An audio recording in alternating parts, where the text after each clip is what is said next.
네, 여러분 안녕하세요. 뉴스입니다. 대한민국 국민들은 지난 대선에서 0.73%의 차이로 윤석열을 당선을 시켰습니다. 그런데 윤석열이 취임한 이후 2개월이 지난 현재 국민들에게 다시 투표를 한다면 누구를 선택할 것이냐라고 묻자 윤석열이 아닌 이재명에게 투표하겠다는 여론이 압도적으로 많은 것으로 발표된 여론조사가 나왔습니다. 뉴스토마토가 미디어토마토에 의뢰한 여론조사에서 20대 대선 다시 투표한다면 이재명 50.3%, 윤석열 35.3%, 심상정 3.0%로 조사가 됐습니다. 불과 2달 사이에 대체 무슨 일이 있었길래 많은 시민들이 윤석열에게 등을 돌린 것일까요?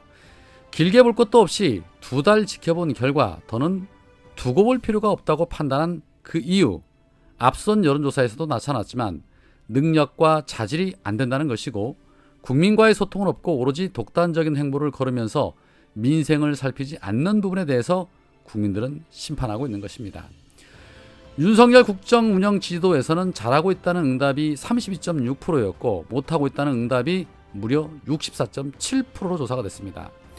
다른 여론조사에서도 나타났듯이 윤석열 지지율의 하락세가 진정되지 않고 끊임없이 추락하고 있는 것입니다. 이 상태로 2주 정도만 지난다라면 정치권에서 또는 언론들이 탄핵을 슬슬 거론하지 않을까 하는 생각이 들기도 합니다. 정당 지지도에서는 민주당이 45.4%, 국민의힘이 35.6%, 정의당 3.3%로 나타났습니다.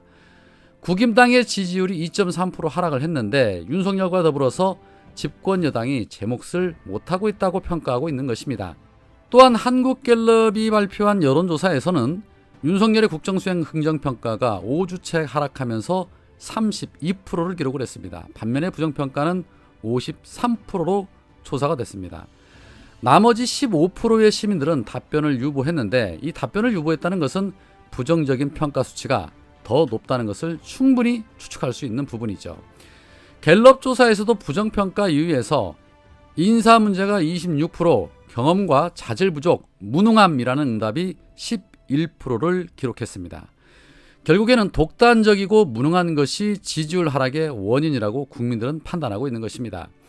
그럼에도 불구하고 이 윤석열 정부와 여당은 반전을 꾀하기 위해 오로지 전 정부에 탓만 하고 있고 북한발 이슈로 탈출구를 모색하고 있는데 그러면 그럴수록 본인들에게 역풍이 불 것이라는 예측은 왜 못할까 싶습니다. 참 안타깝습니다.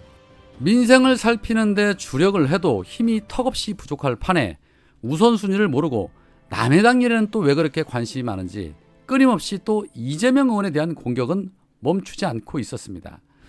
오늘 국임당 허은하 대변인이 이재명 의원의 당대표 출마를 두고 논평을 통해서 이재명 의원이 방탄 배지를 등에 업더니 민주당 당대표 출마를 선언한 것이라고 전해졌다.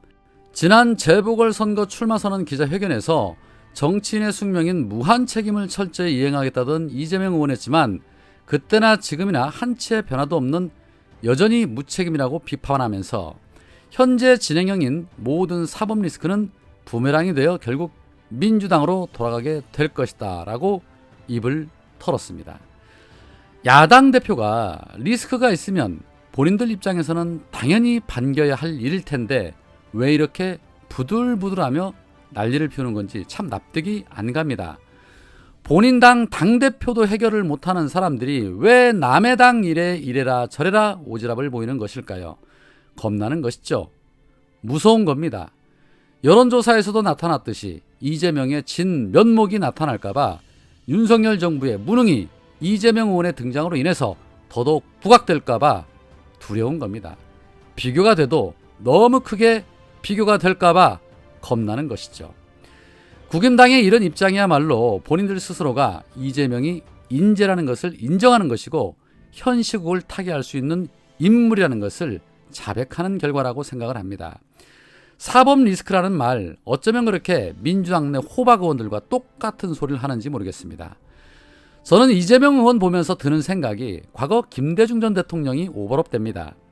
박정희 군부 때도 전두환 군부 때도 가장 핍박받으며 온갖 모함과 고초를 겪었으면서도 대한민국을 민주주의 국가로 만드는데 가장 큰 이바지를 하신 분이 바로 김대중 전 대통령인데 지금도 역시 마찬가지로 인재들은 늘 적폐들에게 끊임없이 모함과 공격을 당한다는 부분에서 이재명 의원이 김대중 전 대통령만큼 또는 그 이상으로 인물인가 보다 하는 생각이 들기도 합니다. 물론 더 지켜봐야 알겠지만 초심을 잃지 않고 지난 모진 세월 다 견디며 오로지 시민들만을 바라보며 여기까지 온 사람임은 분명하기 때문에 많은 부분에서 김대중 전 대통령과 닮았다라고 생각이 됩니다. 문제는 민주당 당내에서라도 이재명 의원을 중심으로 의원들이 좀 의기투합해서 윤석열 정부를 견제하고 민생을 살피는 데 앞장을 서야 하는데 민주당이 갈 길은 사실 너무나도 멀어 보입니다. 지지자들의 쓴소리에도 크게 달라지지 않는 모습들이 여기저기서 나타나고 있는데 거기에 한술 더 떠 지지자들이 보내는 문자 행동에 대해서도 강경하게 대처하겠다면서 당내 신고센터까지 만들겠다고 나섰습니다. 우상호 비대위원장이 오늘 비대위 회의에서 민주연구원 혁신 과제 중 3가지를 일단은 실천을 하려고 한다면서 그 중에 하나로 문자 폭탄에 대한 대응을 꼽았습니다. 우상호는 팬덤 문화를 개선하기 위해 당원들이 의원들에게 보내는 문자는 무제한으로 허용을 하지만 욕설, 비방, 스토킹, 성희롱 등 심각한 문제들에 대해서는 당내 신고센터를 만들어서 대처를 함으로써 팬덤 문화를 개선하는 긍정적인 토론과 비전을 중심으로 대화가 되는 문화로 바꾸는 혁신도 진행할 계획이다라고 말했습니다. 네, 물론 무조건 반대하는 거 아닙니다. 할 것은 해야죠. 과격한 비방, 욕설 당연히 해서는 안 됩니다. 그러나 그동안 민주당 의원들이 보여준 행태에 대해서는 왜 말 한마디, 사과 한마디 없을까요? 정치인들이 당원들에게 실망을 안겨주고 해당 행위를 하는 부분에 대해서는 이런 방구 안 하면서 지지자들의 쓴소리는 듣지 않겠다는 것이 아닌가 하는 생각이 먼저 듭니다. 민주당원이면서 윤석열을 지선한 자들에 대해서는 왜 아무런 언급을 안 할까요? 우선순위가 늘 바뀌어 있는 것 같습니다. 그리고 지금 비대위가 해야 할 일은 전당대회 관리와 윤석열 정부를 견제하는 데 총력을 기울이면 될 텐데 너무 앞서 나가는 것이 아닌가 하는 생각이 들기도 합니다. 지금 윤석열 정부 어디서부터 무엇을 어떻게 해야 할지 아직도 사실 감을 못 잡고 있지요. 오죽하면 신정아의 남자로 불렸던 변양균을 대통령 1호 자문위원으로 발탁을 했겠습니까? 변양균 노무현 정부 당시 기획예산처 차관과 장관에 이어서 청와대 정책실장을 역임을 했었습니다. 그러다가 신정아와의 스캔들로 인해서 불명예 퇴진을 했었죠. 다들 아시는 것처럼 당시 이 사건을 수사했던 사람이 바로 윤석열이었습니다. 그런데 자신이 수사했던 사람을 윤석열이 급하게 1호 자문위원으로 불렀다는 것은 그만큼 윤석열이 다급해졌다는 것입니다. 어제 나경원이 주진우 라이브에 출연해서 이런 말을 했지요. 윤석열 당선 후 코일9 재확산, 경제 상황 악화, 여당 내 갈등 등이 불거졌다. 대통령께서 너무 힘드시겠다는 생각을 많이 한다. 여당이 힘있게 뒷받침을 해줘야 되는데 여당 내에서 당대표 징계니 아니니 하는 그런 갈등이 크다. 국회는 야당이 엄청 세다. 야당이 180 정도 되니 국회는 또 마음대로 안 되고 꼼짝달싹 못하신다 라면서 윤석열을 옹호했습니다. 그런데 나경원 씨가 뭔가 착각을 하시는 듯한데 지금 힘든 것은 윤석열이 아니라 국민들입니다. 이렇게 형편없는 정부 덕에 국민의 삶이 이루 말할 수 없을 정도로 힘듭니다. 그런데 국민이 힘들겠다는 소리는 안 하고 대통령이 힘들겠답니다. 그런 생각을 가지고 있으니까 선거에 나가실 때마다 낙마하는 겁니다.